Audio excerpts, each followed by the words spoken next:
안녕하세요. 저는 현재 50대 여자입니다. 저는 인테리어 업종에 오랜 경력을 쌓은 사람이에요. 그래서 젊었을 때부터 다른 여성분들에 비해 제법 잘 벌던 편이었죠. 결혼을 하지 않았더라면 버는 돈으로 부모님과 저 이렇게 셋이서 행복하게 살 수 있었을 텐데 화상 중에 화상 진상인 남편과 시댁 식구들 때문에 제 인생을 좀 먹어가며 살고 있던 시절의 이야기를 들려드려 보려고 사연을 보내게 되었어요. 사람이 때로는 단호하게 인연을 끊어낼 줄도 알아야 한다는 걸 살면서 뼈저리게 배우게 된 계기이기도 합니다. 남편과 결혼한 지 3년쯤 되었을 때였어요. 지금으로부터 몇 년이나 지난 이야기네요. 당시에는 제게도 너무 상처로 남아요. 있는 일이야 요렇게 진실을 듣지도 않으면서 결혼한 지 얼마 되었을 적 남편이 회사에서 해고당했다는 이야기를 받은 적이 있었어요. 그땐 남편은 어떤 이유인지 말해주지 않았죠. 시어머니와 시누이는 알았는지 눈치로는 그랬답니다. 그래도 시댁 식구들은 남편 편을 들어서 진실을 알아내지 말라고 조언했어요. 그래서 나는 그냥 묻지 않고 지나쳤어요. 그 정도로 친척들도 신경을 쓰라는 거지. 그동안 남편 곁에서 느낀 어떠한 이야기인지 이제야 말한 거야. 상호 대화에 적합한 구두점을 추가하고 문장을 한글로 번역하겠습니다. 상하면 너한테 말도 못하겠니? 어머니, 정말 별일 아닌 거죠? 제가 몰라도 되는 일인 거죠? 저 너무 걱정돼서 그래요? 아니, 내가 들어보니 별일도 아니야. 도박이나 사고 친 것도 아니고. 그러니 더 캐묻지 말고 그냥 다른 일로 잘 다시 일어날 수 있게 응원이나 해줘, 알았니? 시어머니가 그렇게까지 이야기하니 저도 정말 별일 아니겠지 싶어 더 묻지 않고 덮기로 했죠. 남편 역시 회사에서 해고당한 뒤로 제게 미안해하며 다른 일이라도 해보려 했어요. 하지만 실업계를 졸업하고 어릴 때부터 한 직종에서만 일하던 남편에게 다른 직업으로 외이직은 쉽지 않았죠. 그러다 보니 남편이 다시 돈을 벌 수 있는 일은 많지 않았어요. 왜인지 모르겠지만 남편이 같은 업계로 이직을 못하는 눈치더라고요. 어쩐 일인지 모르겠으나 일이 그렇게 흘러가다 보니 남편은 몸으로 뛰는 일, 짧은 파트타임 아르바이트 같이 이것저것 하며 살았어요. 당연히 가장은 제가 되었고 결혼 이후 20년이란 세월 동안 가장으로서의 책임과 무게는 온전히 제 것이 되었죠. 그러던 중 나이든 시어머니가 가난 판정을 받게 되었어요. 신우가 울면서 전화를 해. 이 사실을 알려줘. 언니? 우리 엄마 간암이래요? 어떡해요? 아니, 술 담배도 안 와도 너 엄마가 까남이래요. 우리 안보험 같은 것도 안 드러났는데 어떻게 해요? 이런 말 좀 그러지만 자식들이라고 있는 아들은 변변찮은 직업 하나 없이 모아온 돈이며 벌어오는 돈 족족 살살 까먹으며 살고 있는 판국이었고 딸은 한량 같은 성격이라 학생 때부터 천하태평으로 살며 남자 하나 잘 만나 팔자고 칠궁리만 하고 있던 사람이었어요. 보니 그런 집안에서 뭘 보고 결혼을 했던 건지 모르겠네요. 정말 뭐가 쉬웠었나 봐요. 여러분은 절대 순간적인 감정의 수가 큰 대조사를 해치우듯 치르지 마시길 바라요. 어쨌든 낳아놓은 자식들이 전부 그 모양이다 보니 남편이 실직한 이후로 20년 동안 거의 저 홀로 쎄 빠지게 벌어 모아두었던 돈들은 시어머니의 암수술비, 입원비, 치료비로 들어갔어요. 시어머니, 남편, 시누이까지 그래도 양심은 있어서 그런지 살려준 생명의 은인이랍시고 저를 떠받들고 대접해줬죠. 아이고, 우리 예쁜 연우 언니, 아들내미 있어 뭐해, 열아들 안 부럽지, 우리 착실하고 예쁜 며느리. 내가 자식 복 남편 복은 없어도 아이, 며느리 복은 타고났나 보다. 덕분에 이렇게 다시 자라나서 걷고 먹고 말하고. 응, 연우야, 먹고 싶은 건 없니? 엄마, 우리 연우 삼겹살 좋아해. 삼겹살 사다 구워줘요. 아니에요. 그나저나, 어머니, 그 안보험이라도 하나 들어두셨으면 좋았을 텐데, 혹시 모르니까 진수 씨랑 아가씨도 이참에 안보험 하나씩 들어주시는 게 어떨까요? 요즘 나라에서 수술비 뭐 다 대준다고는 하지만, 그래도 한 번에 목돈이 크게 나가는 병이고, 혹시 모르니까요. 시어머니도 안보험 하나 안 들어놓고 계시던 판국이라 정말 돈이 생으로 많이 깨졌어요. 저희 부모님은 그래도 젊으셨을 적부터 이런저런 보험들에 잘 들어주셔서 걱정 없었는데 시댁 식구들은 왜인지 보험에 있어서 되게 회의적인 사람들이더라고요. 그래서인지 보험은 전부 사기라는 식으로 이야기했어요. 에휴, 보험 그거 결국에 다 돌려받지도 못하는데 불안해서요. 꼬박꼬박 돈 내야 하는 거 아니냐? 아깝게 나야. 재수없어 암 걸린 거라지만 유전되는 것도 아니고 진수가 지금 모험료 몇만 원 그거 낼 형편이나 되니? 그리고 여는 네가 이렇게 잘 보는데 뭐가 걱정이야? 은근히 저를 칭송하며 떠받들어주는 듯한 그 말 속에는 제게 전적으로 의지하며 자기네들은 돈을 한 푼도 쓰지 않겠다는 생각이 여보였어요. 그때는 그런 빈대 같은 기질을 눈치채지 못하고 그냥 그런 사람들인가 보다 하고 대수롭지 않게 여겼죠. 저도 잘 벌 때는 월에 1000단위로 벌 때도 있고 했으니 가족인데 돈 아까워 말자는 생각도 있었거든요. 그런데 몇 달 뒤 저희 엄마가 위안 판정을 받으시게 되었어요. 나이 들면 한 번씩 다 걸리기라도 하는 건지, 왜 제 주변에서 자꾸만 암 환자가 나타나는 건지, 그것도 우리 엄마라니 세상이 원망스러웠죠. 다행히 우리 어머니는 매년 건강검진을 꼬박꼬박 받고 계셔서 위암 초기에 발견했어요. 수술과 치료를 병행하면 완치도 가능하다는 진단을 받았어요. 당연히 저는 시어머니가 한 대로 엄마의 수술비와 치료비를 보태기로 했어요. 보험료가 나왔지만 더 좋은 병실을 잡아주고 싶고 치료도 안 해본 게 없게 최고로 좋은 걸 전부 이것저것 해드리고 싶었으니까요. 제가 장녀이기도 한데 이상하게 어릴 적부터 돈을 벌어야 한다는 생각이 강해서 일을 쉬어본 적이 거의 없을 정도로 늘 회사를 다니고 있었거든요. 책임감이 강한 첫째, 딱 그런 느낌이었어요. 그러다 보니 더 앞장서서 엄마의 치료에 힘이 되어 드리고 싶었어요. 자식이라면 당연히 다들 그럴 거예요. 내가 열심히 돈을 벌며 모았던 것들은 전부 아플 때 돈으로 서러울 일을 안 만들려고요. 굶주리거나 추위에 떠는 일 없이 살기 위해 고생했던 것들이니 아깝게 생각 말고 힘닿는 데까지 보태려고 다짐했죠. 시어머니와 남편 신우까지 함께 모여 저녁 식사를 하던 자리에서 전이 소식을 전했어요. 저는 솔직히 시어머니가 같은 암 환자였으니까 위로를 해줄 줄 알았죠. 어머님, 사실 저희 엄마 이번에 위암 판정 받으셨어요. 요새 입원 준비하고 계시고요. 애구머니나 그게 정말이야? 아이고, 사하던 어른. 어쩌다가 아유. 나이 들면 서럽다니까. 정말 그래? 심각한 건 아니지. 다행히 심각하지는 않고요. 매년 건강검진 받고 계셔서 초기에 발견할 수 있었다고 하더라고요. 그래서 수술이랑 치료 꾸준히 받으시면 완치할 수 있을 거라고 병원에서 그랬어요. 그러니 이 다행히도 수술비와 치료비는 많이 들 것으로 예상되지만 아버지 어르신이 암보험에 가입되어 있다고 들었는데 다행이네요. 그러면 돈을 쓸 일은 없겠군요. 사실을 말씀드리자면 제가 수술비와 치료비에 조금 더 지원하려고 합니다. 병실도 1인실을 알아보고 있으며 수술이나 치료 중 보험이 적용되지 않는 항목도 있을 것으로 예상되지만 모든 것을 다 챙겨받을 수 있도록 도와드려야 할 것 같습니다. 어머님들도 그런 식으로 도와드렸지요.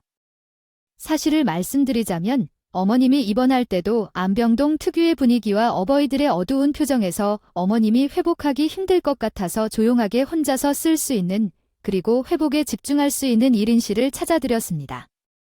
물론 그때는 입원에 보내시는 환자분이 많아서 1인실이 모두 차서 결국 사용하지 못했지만요. 암을 완치하고 퇴원했으니 그것만으로도 다행이라고 생각했죠. 엄연히 말하면 저희 엄마에게 해드리려던 것들은 전부 시어머니께도 해드렸던 것들이었죠. 그런데 시어머니가 이 말이 끝나기 무섭게 반박을 하는 거예요. 아니, 그게 무슨 소리냐? 지금 살아있는 연세가 어떻게 되시지? 나보다 한참 많은 걸로 아는데? 저희 엄마 이제 80세 되셨어요. 어머님보다 좀 많으시죠. 그런데 그건 왜 여쭤보세요? 어머, 그래, 연우야. 내가 70이야. 70, 나랑 다르게 오래 사셨네. 에휴, 내가 암수술 받아봐서 하는데 그 수술도 나이 들어서 할 게 못 되더라. 한 살이라도 어릴 때 받아야 돼. 괜히 잘못하다 명줄만 짧아지셔 못 일어나시면 죽는 날까지 누워만 계시다 돌아가실 수도 있지 않겠어? 아이고, 근데 기어코 수술을 받게 하겠다고 듣다 보니 이게 무슨?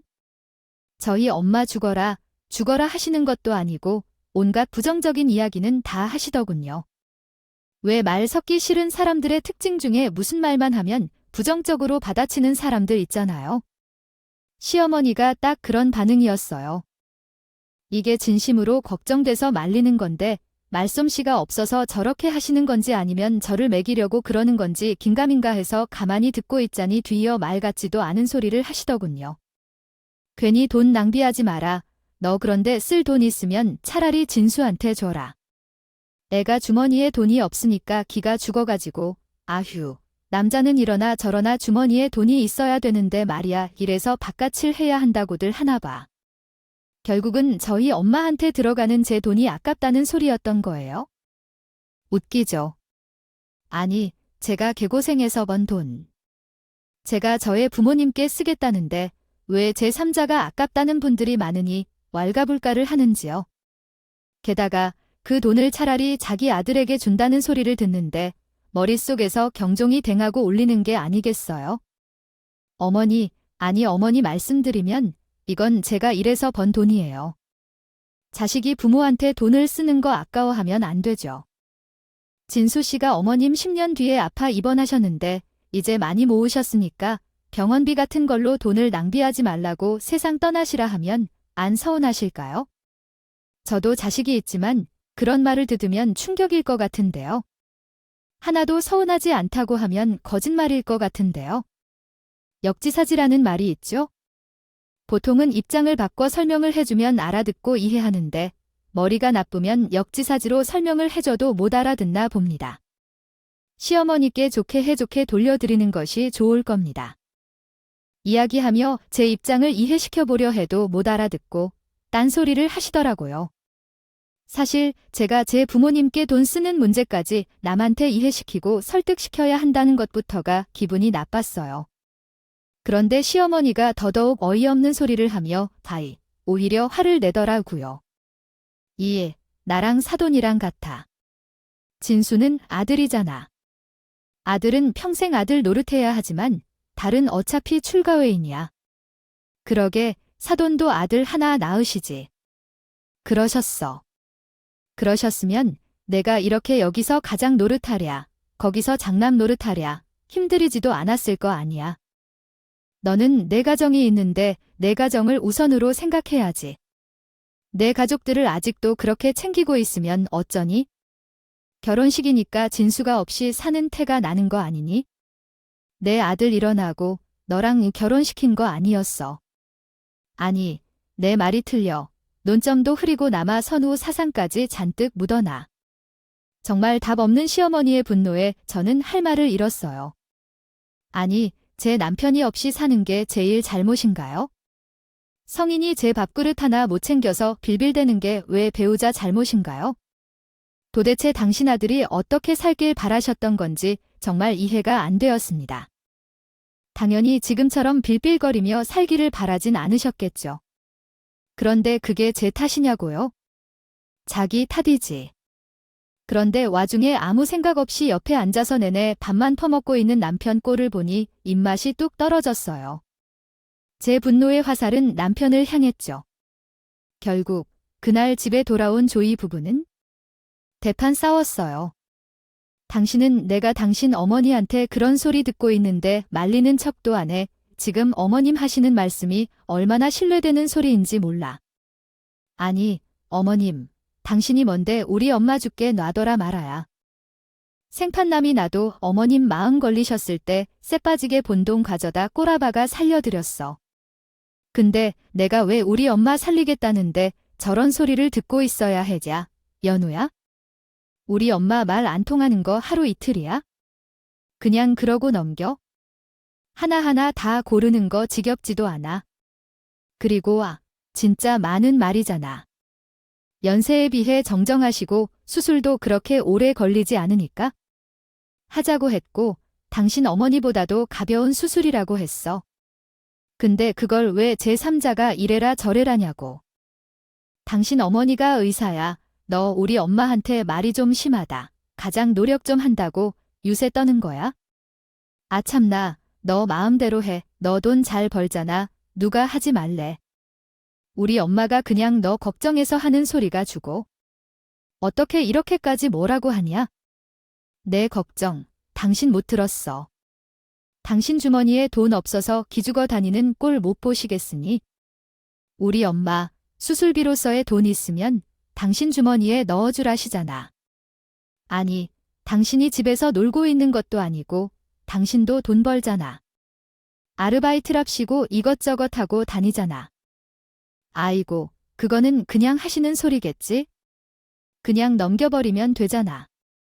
뭐가 문제야? 아, 그럼 엄마가 뻔히 내가 나보다 돈 잘 버는 거 아는데 아들 기주가 있는 거 보고도 못 본 척해야 한다는 거야? 말 나온 김에 제대로 짚어보자. 당신 아르바이트 한 돈 어디다 쓰는 거야? 아, 왜 이 집에서 생활 유지하려고 애쓰는 건 나 혼자냐고? 그동안 그래도 당신이 만약 놓이지도 않고 착실하게 뭐라도 해보려고 애쓰면서 사는 것 같아서 저러다 언젠간 마음 잡겠지 하고 기다려준 게 자그마치 20년이야. 20년. 이제 그동안 당신이 생활비로 쓰라고 가져다 준 돈은 얼마나 되는데? 없잖아. 당신이 그걸 생각하고 있었으면 다른 건 몰라도 어머님이 당신 주머니 어쩌고 바깥을 어쩌고 했을 때 당신이 나서서 뜯어 말렸어야지. 당신 이번 돈이 집에는 한 푼도 안 보태고 당신이 쓰고 싶은데 족족 쓰고 있었으면서 남편은 할 말이 없었는지 아이 몰라 하고 신경질을 내며 집을 박차고 나가버렸어요. 그날 이후로 남편과 제 사이는 완전히 틀어졌죠. 남편은 그렇게 싸우고 나서는 자존심이 상했는지 어쨌는지 갑자기 자기도 제대로 된 일을 하겠다며 택배 상하차 아르바이트를 한다더라고요. 20년이란 세월을 기다려주지 말고 진작에 대판 한 번 싸울 걸 그랬나 이렇게 휴가가 즉각적으로 나타나더니 사실 처음에는 그 힘든 택배 상하차 일을 한다고 하길래 얼마나 갈까 싶었어요. 밤늦게 나가 아침에 퇴근하는 식으로 생활 패턴도 완전히 바뀌다 보니 얼마 못 버티겠지 생각했거든요. 지금까지는 아르바이트도 고작 파트타임식으로 몇 시간씩 찔끔 일하던 게 전부였는데 이번에는 좀 다른 마음가짐이었나 봐요. 남들처럼 꽤 진들간이 오래 일하기 시작하더라고요. 그래도 힘들긴 힘들었겠죠. 20년이란 시간을 이렇게 고생하면서 돈을 벌어왔던 제게 미안한 감정이 들었는지 먼저 화해를 시도했어요. 여보, 내가 그동안 너무 당신 고생만 시키면서 아니 나 혼자 속 편하게 살았던 것 같아. 그런데도 여태껏 싫은 소리 한 번을 안 하다가 며칠 전에 그거 한 번 한 건데 내가 뭘 잘못했다고 화를 냈던 건지 모르겠다. 나 정신 차렸어. 그동안 힘들게 혼자 짊어지게 해서 미안해. 그 긴 세월을 지켜보고 기다려준 만큼 이제 보답할게. 사람이 죽을 때가 되었나 싶게 180도 달라진 남편을 보는데 정말 감개무량했어요. 남편이 정말로 착실하고 진득하게 돈을 벌어왔거든요. 부부 사이 다 그렇겠지만 죽일 듯 꼴 보기 싫었다가도 구간이 명관이지 사는 거 다 똑같고 그놈이 그놈이다 하며 반포기하고 살게 되지 않나요? 저희 부부 역시 그랬어요. 그런데 어느 날 우연히 출근하려다 거실에 나와보니 퇴근하고 잠들어 있던 남편이 눈에 들어왔어요. 얼마나 피곤하면 핸드폰을 손에 쥔 채 잠들어 있더라고요. 핸드폰 충전도 시켜주고 이불도 좀 덮어주자 싶어 다가갔는데 핸드폰 카톡 창이 켜져 있더군요. 갑자기 다 늙은 여자의 촉이 발동을 하는 순간이었어요. 땡땡 팀장이라고 적혀있던 카톡이 메뉴에 고정되어 있었는데 눌러서 들어가 보니 정말 뒤통수를 맞아도 이렇게 맞을 수가 있나 싶었어요. 온갖 알콩달콩 애정 표현에 자기 여부 거기다 한술 더 떠서 회사에서는 아내 이야기하지 마라. 질투난다. 아내랑 강도 같이 쓰지 마라.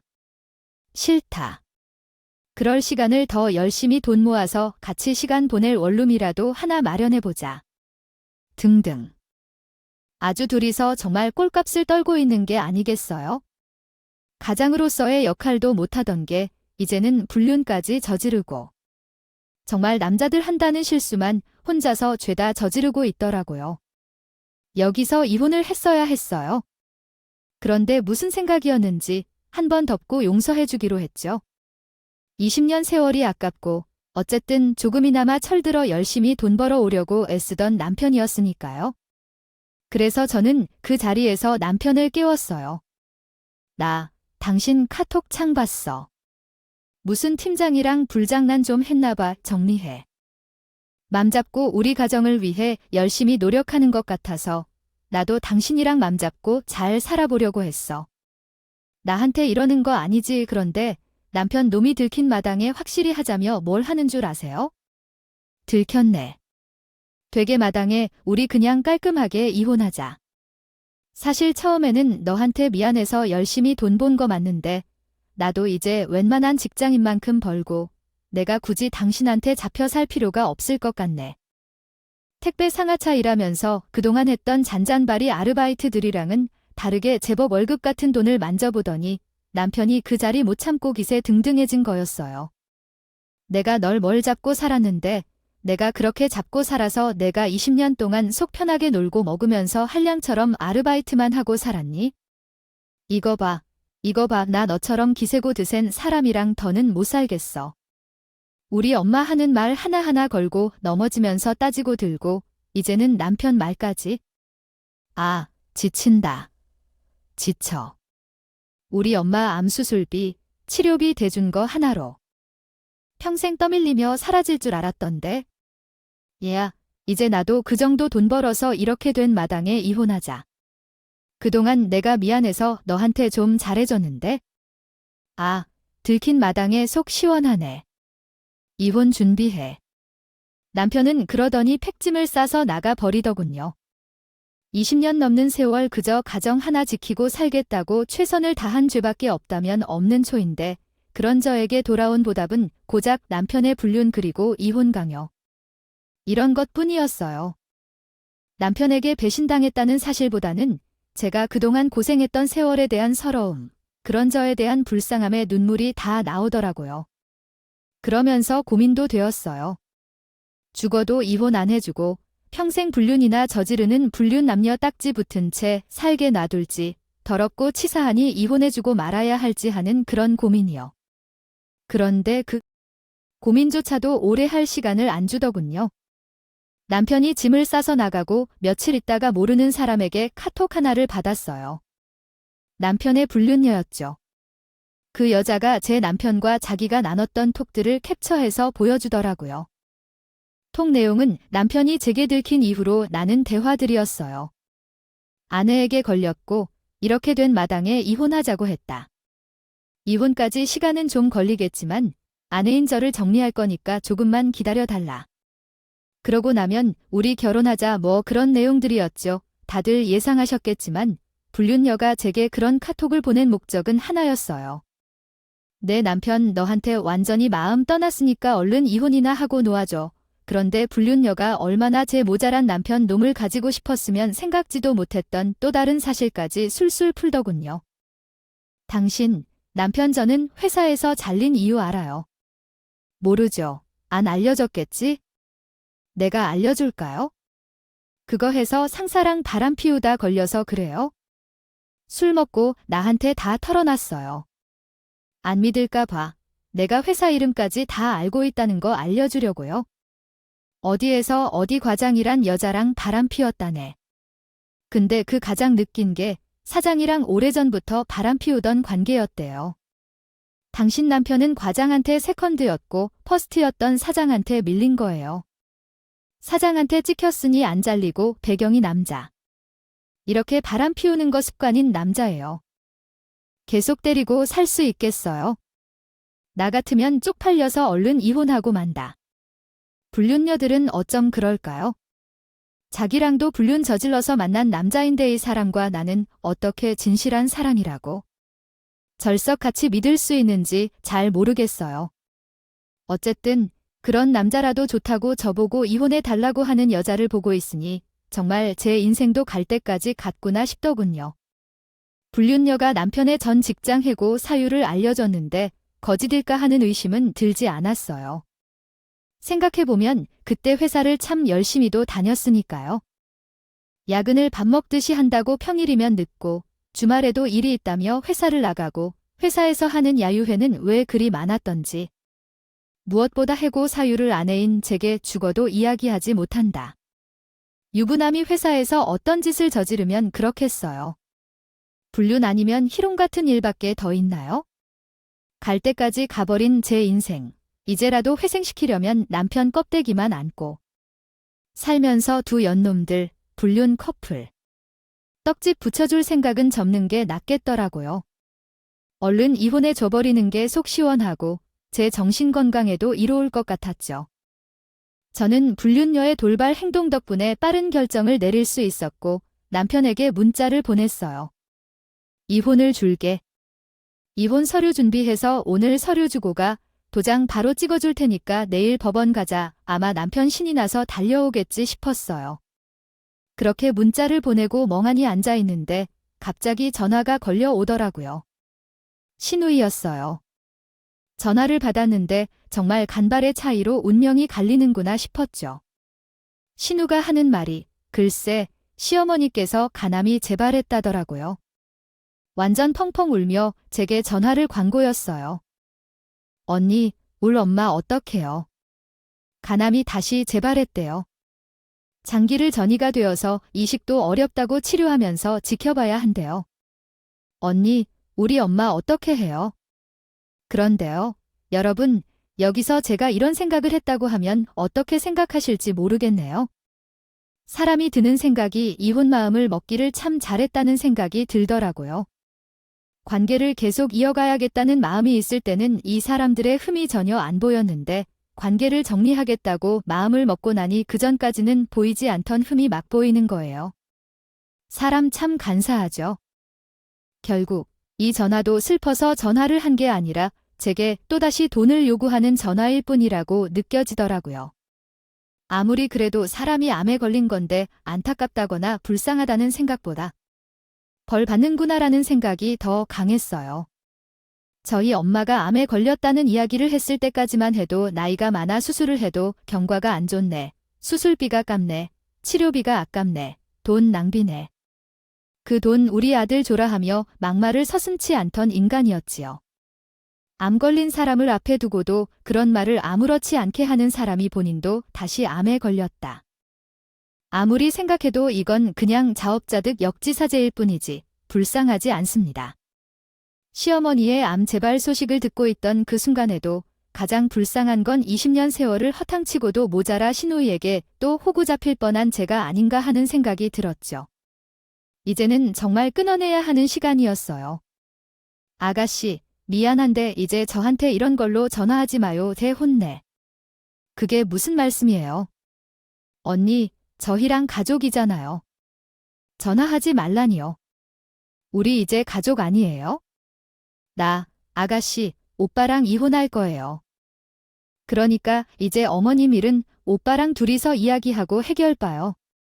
나는 이제 아가씨 집안이랑 더 이상은 상관없는 사이니까 난 이제 우리 엄마 수술비, 치료비 되느라 바쁠 거라서요. 언니, 그게 무슨 말이에요? 우리 오빠랑 이혼한다고요? 갑자기 그게 무슨 말이에요? 오빠 아무 말도 없었어요. 그리고 오빠랑 제가 둘이서 엄마 그 병원비를 어떻게 다 감당해요? 언니도 우리 가족이고 며느리인데 당연히 도와주셔야죠. 아가씨, 내가 가족이라고요. 그럼 이거 하나 대답해봐요. 내 남편 이전 직장에서 뭐 때문에 해고당했어요. 제 질문을 듣자 신우이는 당황하며 말을 자꾸만 다른 데로 돌리려고 했어요. 언니, 갑자기 그때 일을 왜 꺼내고 그래요? 엄마가 그 이야기 더 하지 말라고 이야기했던 거 기억 안 나요? 아우, 저도 잘 몰라요. 저도 자세히 못 들어서 뭐라 드릴 말씀이 없어요. 그게 가족인 거랑 무슨 상관이에요? 아가씨, 어디 가서 거짓말은 하지 마요. 다 티 나니까.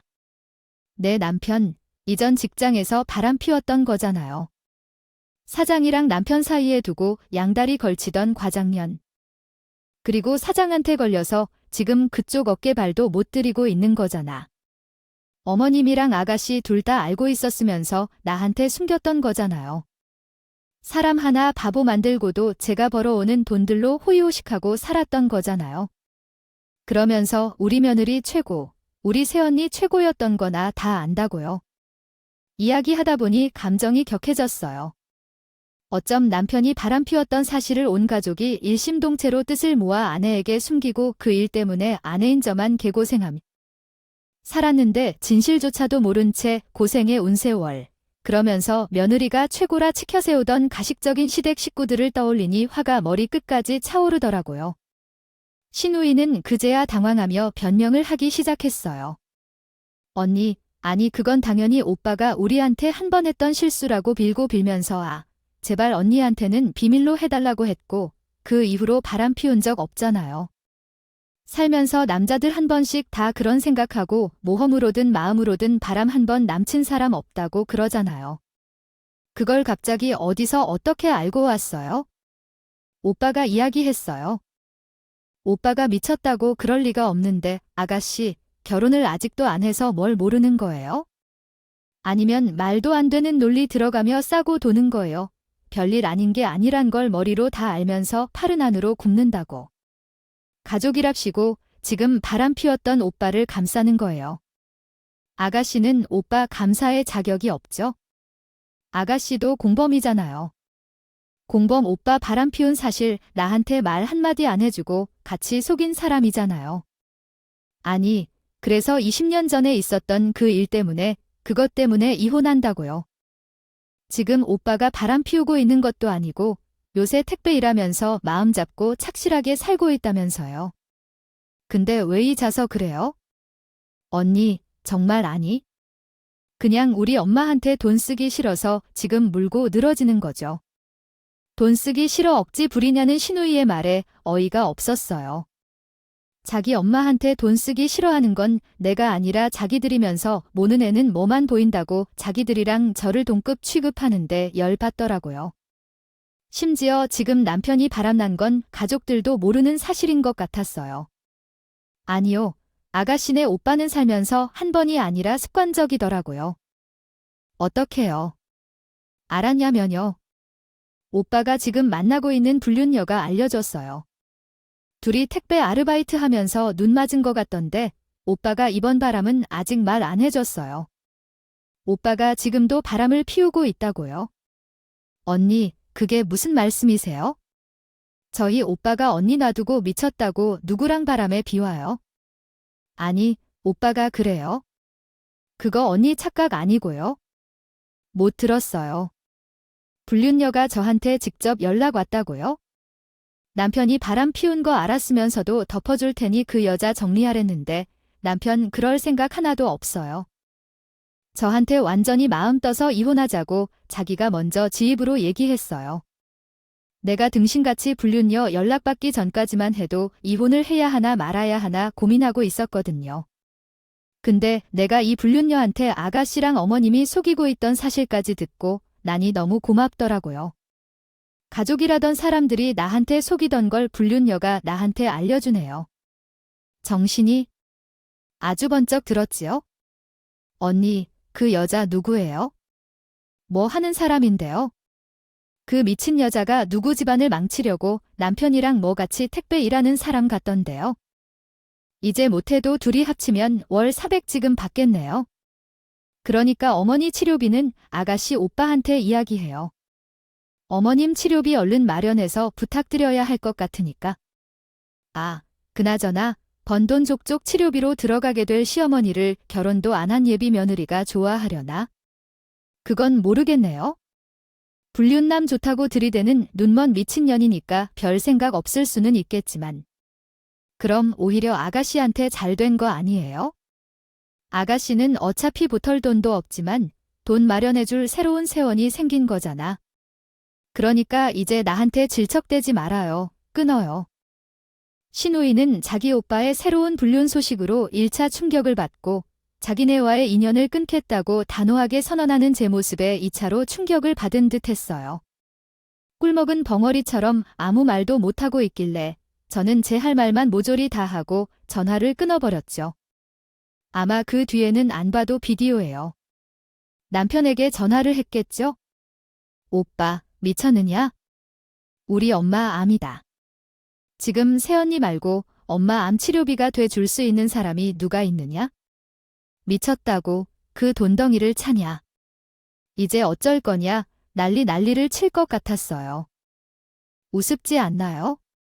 엄마가 암에 걸렸는데 자식인 아들에게 먼저 전화를 안 하고 며느리인 제게 소식을 알리는 게 어떻게 보면 돈밖에 보이는 게 없는 그 사람들의 일처리 순서 덕분에 더 이상 호구 잡히지 않고 벗어날 수 있었던 건지도 모르겠네요. 남편이 혹시라도 시어머니의 암 재발 소식을 저보다 먼저 들었다면 아마 이혼은 없던 일로 하자며 다시 저를 꼬드겼을지도 모르니까요. 아니나 다를까 남편에게 다시 연락이 왔어요. 내가 잘못했어. 내가 잠깐 미쳤었나 봐. 나 바람 피우던 거 다 정리할게. 아, 정말이야. 우리 엄마한테 당신이 어떻게 했었는데 내가 그걸 그새 새까맣게 잊고 있었나 봐. 내가 정말 철이 없었다. 한순간에 불장난 같은 거였어. 나 그 여자애한테 마음 하나도 없어. 정말이야. 내가 당신 어머니한테 어떻게 했는지 당신은 하나도 안 잊고 있었어. 당신 짐 싸서 나가기 전에 나한테 그랬잖아. 그거 수술비, 치료비 좀 대준 걸로 평생 떠받들고 사라질 줄 알았느냐고. 떠받들고 살아달라고 한 적도 없고. 당신네들이 오히려 그거 안 고마워해줘서 내가 고맙지? 당신 본 모습 알 수 있었으니까? 사람 본 모습을 보려면 최선을 다해 잘 해주면 된다더니 이게 당신 본 모습인 거잖아. 여보, 내가 잠깐 정신이 팔려서 그랬던 거야? 아니, 그 어린애가 살살 꼬시니까 나도 남자니까 그래서 잠깐 그랬던 거야? 내가 당신 말고 누굴 만나 우리, 이거는 없던 이야기로 하자.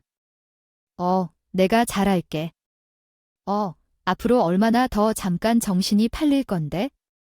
너, 전에 다니던 회사에서도 잠깐 정신 팔려서 인생 그렇게 말아 먹어놓고 부족했던 거잖아.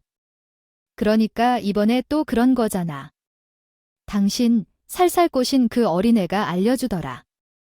당신이 그 애랑 바람 피우면서 나에 대해 무슨 이야기를 했고 무슨 욕을 했고 이전 회사에서 어떻게 바람 피우다 잘린 건지까지 술술 아주. 너, 좋아 죽겠기에 혼자 가지고 싶은가 봐. 죽어도 본처랑 나눠 가지기 싫은가 보던데. 어떻게 얼굴 한 번 그 여자의 말을? 그렇게 믿어. 너랑 같이 산 세월이 있는데 내 말을 믿어줘야지. 그거 다 거짓말이야. 내가 이전 회사에서 무슨 바람을 피우다고 올려? 그거 다 사장이 혼자 오해하고 나 부당하게 해고시킨 거야? 나 진짜 이번이 처음이야. 당신한테 들키고 당황해서 나도 모르게 이혼하자는 소리가 튀어나온 거지. 아이, 진심 아니야. 제발, 우리 엄마 암이라고 하시는 거 들었지? 제발이래. 이제 수술도 못해 평생 병원 다니면서 치료받으셔야 하는데 그거 나 혼자 어떻게 감당해? 우리 부부로 산 세월이 있잖아. 이렇게 냉정하게 영 끊어버린다고. 당신 그렇게 냉정한 사람 아니잖아. 그렇게 억울하고 당당하면 그 회사가 부당하게 자른 거라고 나한테 이야기하지. 그랬어. 그때는 엄마랑 아가씨까지 똘똘 뭉쳐 한 가족이 날 바보 만들더니 잊어서 억울해. 사실이 아니야.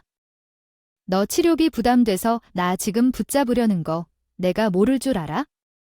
내 상간녀랑 둘이 매달 벌어서. 너희 어머니 치료비로 꼬박꼬박 내봐. 너희 어머니 이제 70이잖아. 치료받으면 가망이 있으시겠지? 난 80 넘은 우리 엄마나 챙겨야겠어. 얼마나 더 사실지도 모르는데 더 잘해드려야지. 아직 팔팔한 너희 어머니한테는 더 이상 한 푼도 못 써. 어머님한테 그렇게 전에 남편은 끝까지 매달렸어요. 정신 진짜. 우리 엄마 이렇게 가는 꼴 보일 거야? 당신이 이렇게 가버리면 당신도 나중에 마음 불편하고 후회할 거야. 안 그럴 자신 있어? 우리 그동안 산 세월을 봐서라도 제발 이혼만큼은 다시 생각해 줄 수 없어. 자기 엄마 가는 꼴 볼 거냐며 세상 불쌍한 척을 하고 제게 죄책감을 심어주려고. 얼마나 애를 쓰던지 몰라요. 자기 엄마 죽는 꼴을 왜 못 보나요? 어머님 죽지 않도록 자기네가 열심히 보필하면 될 문제인데요. 본인이랑 상간녀랑 둘이서 열심히 벌어다 치료비로 꼬박꼬박 대드리면 되는 거 아닌가요? 제가 그 큰 액수를 턱턱 낼 때는 당연한 줄로만 알았겠죠. 이제 자기들이 그 큰 돈을 내려니 벌벌 떨렸나 보더라고요. 그 수술비, 치료비가 얼마인지 이제 좀 감이 오나 봐. 나 솔직히 말하면 그 돈 쓰면서 아깝다는 생각 한 번 안 해봤다. 나 놔주고 길러준 엄마도 아니고 그냥 시어머니인데 말이야. 근데 지금 당신들을 봐. 친자식인데도 그 금액이 아까워 벌벌 떠는 당신들. 내가 안 도와주면 어머님이 돌아가셔. 그건 내가 돌아가시게 하는 게 아니라 당신이랑 아가씨가 자식으로서 도리를 다 못해서 돌아가시는 거야. 정신 똑바로 차리고 이야기해. 나는 더 할 말 없어. 끊는다. 이혼 서류에 순순히 도장 찍는 게 좋을 거야. 조선까지 하면 당신네들 진짜 길거리 나앉을지도 모르니까. 그리고 짐 싸서 밖에 놔둘 테니까 가져가. 집에 들어올 생각, 집 앞에 찾아올 생각도 하지 마. 저는 그렇게 마지막 전화를 끊고 바로 남편 짐을 전부 싸서 집 밖에 던져놨어요. 집 비밀번호도 바꿔버렸죠. 남편이 문 앞에 찾아와 울고불고 문 두드리며 용서를 빌었지만 제 마음이 바뀔 리가 있나요? 20년 넘는 세월 고생한 제 스스로에게 미안해서라도 남편과 시댁 식구들을 용서하지 않을 생각으로 이혼을 강행했어요. 암이 재발해 병원에 입원해 있다던 시어머니에게도 몇 번이나 전화가 오고 문자가 왔어요. 저희 엄마에게 막말했던 것들, 아들의 불륜 사실을 숨겼던 것들까지 잘못을 비는 문자를 보냈어요. 하다 대답이 없자 암 환자에게 이렇게까지 매몰차게 굴어야겠냐 하시며 정신 못 차리고 헛소리를 하시길래 그때 딱 한 번 답장해 드렸네요. 무리하다. 병나지 말고 치료나 잘 받으세요. 저한테 또 빈대처럼 빌붙으려고 마음에도 없는 소리 하시는 거 다 아니까? 그런데 쓰실 에너지 있으시면 회복하시는 데 있으세요? 이제는 제가 없어서 전해봤던 치료들은 꿈도 못 꾸실 텐데 마음이라도 챙기셔야죠 하고요. 다 늙어서 돈 벌 곳도 마땅치 않을 테니 한량 같은 자식들에게 짐짝 취급받으며 살아갈 시어머니 인생도 그런 시어머니를 억지로 돌봐야 하는 불효자식들의 인생도 모두 쌤통이었어요. 남편은 소송이 겁이 났던지 순순히 이혼 서류에 도장을 찍어주었어요. 그동안 저를 ATM기기 취급하며 단물만 쭉쭉 빨고 뒤에서는 자기들끼리 구린 짓 다 하고 다니더니 그것만 생각하면 그동안 잘해주고 챙겨줬던 것들이 아까워 화병이 날 것 같았어요. 그래도 이제는 이런저런 감정이 전부 있네요. 옅어진 뒤라 웃으면서 술 안주로 이야기할 수 있는 수준이 되었네요. 개벌은 난 못 준다. 사람 고쳐 쓰는 거 아니라는 말 다들 아시죠? 정말 옛말에 틀린 거 하나 없다더니 남편은 바람 피우는 습관 못 버리고 자기 목 자기가 찬 걸 써요. 세상에 참 쓸데없는 인연이 맺어질 때가 있는 것 같아요. 저를 갉아먹으면서까지 영양가 없는 인연들을 이어가며 고철 쓸 생각은 할 게 아닌 것 같아요. 가차없이 잘라내야 한다는 걸 그때 깨달았죠. 요즘에 저는 열심히 고생해본 돈을 전부 저와 저희 부모님을 위해서만 모으고 쓰며 살고 있어요. 저희 엄마는 80이지만 아버지가 엄마보다 8살이나 어리셔서 저랑 번갈아가며 엄마 간호하고 있는데 이런 시간들이 모두 소중한 것 같더라고요. 그래서 저도 엄마 병원비 치료비도 전부 최고로 좋은 것만 해드리려 했고 다행히 암도 완치 판정을 받았습니다. 진작에 이렇게 살았어야 했는데 그동안의 세월이 아깝지만 그 세월들 되돌릴 수도 없으니 아쉬워하는 만큼 더 앞으로 잘 먹고 잘 살려고 노력하며 살고 있답니다. 여러분도 남겨드리면 버려야 할 인연을 구분 잘 하셔서 굳이 못 써먹을 인간을 고쳐 쓸 생각은 접어두시는 걸 추천드릴게요. 쓸데없는 인연은 냉정하게 끊어내시고 귀한 인연들에게만 내 시간과 에너지를 쏟으며 소중하고 유복한 삶을 살아주시길 바랍니다. 그럼 이만 줄일게요. 제 이야기 들어주셔서 감사합니다.